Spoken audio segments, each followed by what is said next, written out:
Hey everyone, and welcome. I'm so happy you're joining me on this really special trip through Italy. It's a country we all adore, right? But today, we're going to go beyond the usual postcard pictures. We're going to uncover Italy's secret treasures, those amazing places that tell old stories, have cool traditions, and are super beautiful, but most crowds miss them. Get ready to find some of the most beautiful and not so famous spots in this amazing country. We'll see old cave cities, towns that look like they're from a fairy tale, stunning coastlines and calm lake getaways. This isn't just about seeing new places, it's about feeling the real heart of Italy. Our trip will take us to places most people don't go. We'll explore parts of Italy where you can get a real feel for its culture and its people. We'll walk down streets where time seems to have stopped. We'll be amazed by cool buildings that were built in clever ways because people had to. And we'll enjoy the views that have inspired artists and dreamers for hundreds of years. We're going to see the real Italy, the one that's alive and well away from the busy tourist streets. It's an Italy that's waiting to share its secrets with those who want to find them. So bring your curiosity and get ready to be amazed, because we're about to start an adventure you'll never forget. Before we jump into our first amazing spot, if you love finding the world's coolest places and want to join more adventures like this one, please take a second to subscribe to our channel. Don't forget to hit that notification bell too, so you don't miss any of our future trips. Your support means so much to us and helps us keep bringing these stories and cool places to you. All right, let's start our big Italian adventure. Our Italian adventure starts in the south, in a region called Basilicata. We're going to a city that feels like you've stepped onto an old movie set, Matera. The Sassi are ancient cave homes built into a steep valley, making you feel like you've gone back in time. It's like a waterfall of stone houses, churches, and twisty stairs that look like they grew right out of the rock. Matera shows how strong and smart people are, living here for thousands of years. It's one of the oldest places in the world where people have always lived. You can really feel the history in the air here. The Sassi of Matera are split into two main parts, Sasso Barisano and Sasso Cavioso.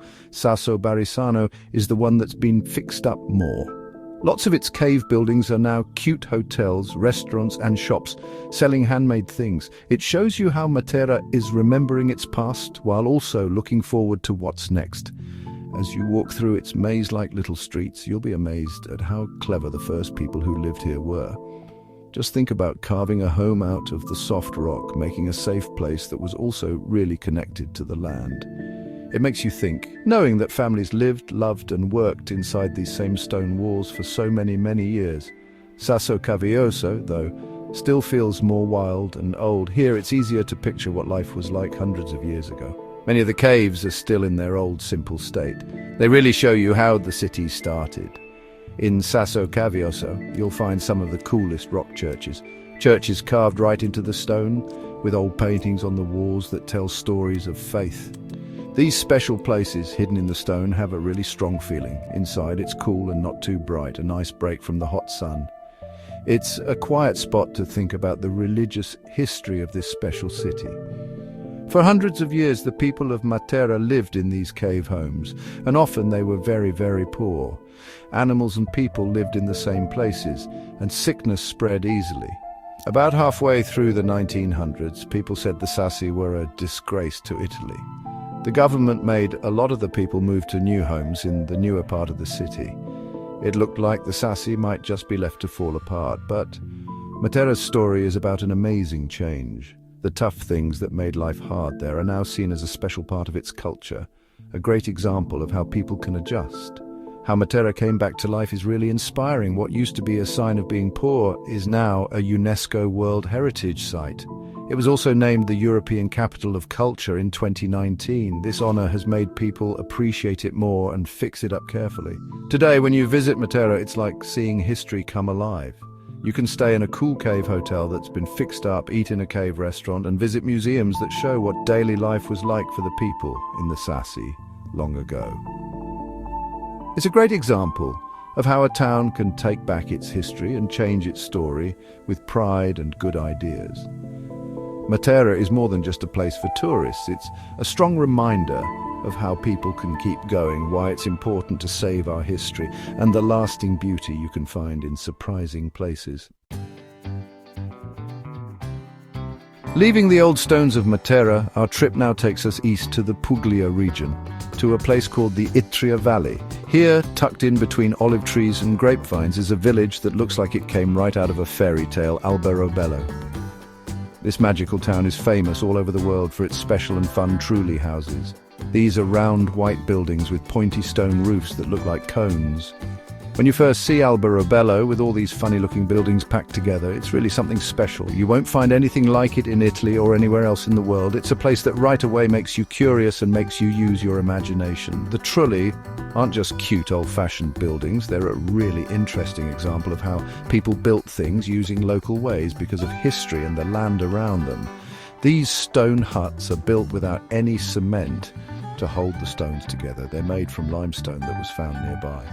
The most popular idea about why they look so strange goes back to the 1600s. The rich rulers of the area, the Counts of Conversano, wanted to get out of paying taxes on their buildings to the Spanish king's guy. So they built houses that could be taken apart quickly, or at least looked like they could, so they could try to avoid paying taxes. Whether that story is totally true or not, the way they built them was super smart and worked perfectly with the stones they had. Alberobello has two main areas with Trulli, and both are UNESCO World Heritage Sites. Rion Monti is the bigger one and has more businesses. Its streets go up a hill and have over 1,000 Trulli. Many of them are now souvenir shops, cafes, and small shops where people make things by hand. It can get crowded, but it's definitely super pretty, like a picture. Walking through its skinny, twisty little streets, you feel like you've walked into a storybook. Each Trullo looks a bit different. Some have flower pots, others have white symbols painted on their pointy roofs. It all adds to the magical feeling of the place. Aya Piccola, the other Trulli area, feels more real and peaceful. This part is mostly where people live. You'll see fewer shops and more local people just doing their everyday things. It's here you can get a better idea of what it was like to live in Alberobello before it became a big tourist spot. The quiet streets and seeing clothes drying between the Trulli give you a peek at how the community has always been. It's a great place to walk around and enjoy the special buildings in a quieter spot, thinking about all the families who lived under these famous roofs for years and years. Going inside a Trullo is a really different experience. The thick stone walls keep it surprisingly cool inside in the summer and pretty warm in the winter. The pointy roof, often made of stacked flat stones called chiancarelle, is really cleverly built. Alberobello, with all its pointy roofs that look almost like a dream, really gets your imagination going. Chapter 3. Cinque Terre Jewels of the Ligurian Coast. From the fairy tale Trulli houses in Puglia, our Italian trip now takes us northwest to the rough and beautiful coast of Liguria. We're going to a place known for its amazing beauty, Cinque Terre. It means 5 lands. Cinque Terre is a group of 5 old fishing villages: Monterosso al Mare, Vernazza, Corniglia, Manarola and Rio Maggiore. They are built in amazing spots between the mountains and the bright blue Mediterranean Sea. The minute you get there, if you come by train or boat, you're amazed at how bold these towns are. Their colourful houses hang onto steep cliffs, with grapevines growing on terraces all around. It's a view that really amazes you. The story of Cinque Terre is about how people kept going even when things were tough with the land. For hundreds of years, the people in these far-apart villages made a life on the steep hills. They built lots of stone walls to make flat areas called terraces so they could grow grapes and olives. This amazing building work done by families over many years has changed the way the land looks. It shows how hard the local people worked. The sea was also super important to them. It gave them food and a way to connect with other places, even though it could be dangerous. You can really feel this strong connection to the land and sea when you visit. Each of the 5 villages has its own special feeling and charm. Monterosso al Mare is the biggest and has the best beaches, so lots of people go there to enjoy the sun. Vernazza has a pretty natural harbour with the Doria Castle and a church called Santa Margherita d'Antiochia looking over it. Many people think it's one of the most beautiful. Corniglia is the only village not right on the water. It's on top of a high piece of land, so it has amazing wide views and is quieter. You get there by climbing a long brick staircase called the Laderina. It feels a little more out of the way and country-like. Manarola has colourful houses packed close together, going down to a small harbour. It's great for taking pictures, especially when the sun sets. It's a famous Cinque Terre picture you often see on travel magazines. Rio Maggiore is the village farthest to the east. It's like a waterfall of light-coloured buildings going down a steep valley to a tiny fishing port. Its lively, busy main street has a lot of personality. Visiting each village gives you a new view, a different side of what makes Cinque Terre so special. You'll soon find your own favourite among these 5 gems. One of the best ways to see Cinque Terre is by hiking the old paths that go between the villages. The most famous one is the Sentiero Azzurro, or the Blue Trail. It goes right along the coast and has amazing views everywhere you look. Some parts can be tough with steep climbs up and down, but what you get to see is totally worth it. Walking through the terraced grapevines, smelling the wild plants, and hearing the waves crash down below is something you'll never forget. Chapter 4, Siena, Medieval Majesty in Tuscany. Our Italian trip now takes us away from the coast into the middle of Tuscany. This area is famous for its rolling hills, tall cypress trees, and amazing art history. We're going to Siena, a city that's like a wonderful reminder of the Middle Ages. Unlike Florence, which was sometimes its rival, Siena still has a really special old Gothic feel. Its narrow, twisty streets open up to one of the biggest and best old squares in Europe. When you get to Siena, it feels like you've gone back to the 1200s or 1300s. That was a time when this proud city was a big deal in Italy, doing great in art, money and business. The main centre of Siena, no doubt about it, is the Piazza del Campo. It's a huge open space shaped like a seashell, and it's just amazing to see. It's not like other squares. It slopes down a little like a natural outdoor theatre. It's paved with red bricks in a pattern like fish bones, with white stone lines making 9 parts. They say these 9 parts stand for the Council of Nine, the group that ruled Siena when it was most powerful. The Campo is more than just a square. It's the main meeting place for the people of Siena. Locals and visitors all come here to relax, talk and just enjoy the feeling of the place. All around it are fancy old buildings, including the big Palazzo Pubblico with its super tall tower. Twice a year, in July and August, the Piazza del Campo bursts with colour, excitement and tons of energy for the Palio di Siena. This famous horse race, where riders don't use saddles and ride for the city's 17 neighbourhoods, or contrade, is more than just a race. It's a very old tradition that people care a lot about. It's a big, exciting contest that started way back in the Middle Ages. Even if you're not in Siena when the Palio is happening, you can still feel its spirit all over the city. You'll see the flags and symbols of the neighbourhood shown off proudly. And you can learn about the strong rivalries and friendships that make this event so special. On one side of the Campo, the big building is the Palazzo Pubblico, Siena's town hall. It's an amazing example of old Gothic city building. Inside, you can visit the City Museum, which has incredible wall paintings like Ambrogio Lorenzetti's Story of Good and Bad Government. These paintings aren't just pretty art. They are important messages about being fair, getting along and being good citizens. They give you a really interesting look at what the people of Siena believed in. If you can, you should definitely climb the Torre del Mancia next to it. It's over 400 steps, but the amazing wide views you get of the Campo, the city's roofs, and the Tuscan countryside all around are worth it. You can't visit Siena without being amazed by its Duomo, the Cathedral of Santa Maria Assunta. This amazing building is one of Italy's best Gothic cathedrals. It's a beautiful mix of white, green and red marble. The outside front is covered in fancy statues and tile pictures. The inside is just as amazing, with its famous striped marble columns, a super detailed marble floor with pictures from the Bible and old stories. It's often covered to keep it safe, but they uncover it sometimes. And amazing art by artists like Donatello, Michelangelo and Pinturicchio. Chapter 5, Lake Orta, Italy's serene secret. For the last stop on our trip through Italy's hidden treasures, we go north to the pretty Piedmont region. We're going to a place that's calm, beautiful and good for quiet thinking, Lake Orta. It's often not as well known as its bigger, more famous neighbours in Lombardy, like Lake Como and Lake Garda. But Lake Orta is a smaller, cozier gem. It's a peaceful getaway from all the noise and busyness.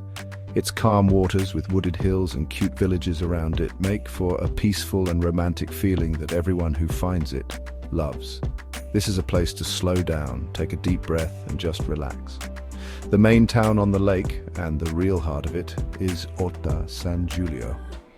This magical old village is so fun to explore. It has narrow cobblestone streets, fancy old buildings with iron balconies and pretty squares. The main square, Piazza Motto, is right on the lake. It has amazing views of Isola San Giulio, the mysterious island that looks like a jewel in the middle of the water. Cafes and ice cream shops are all around the square.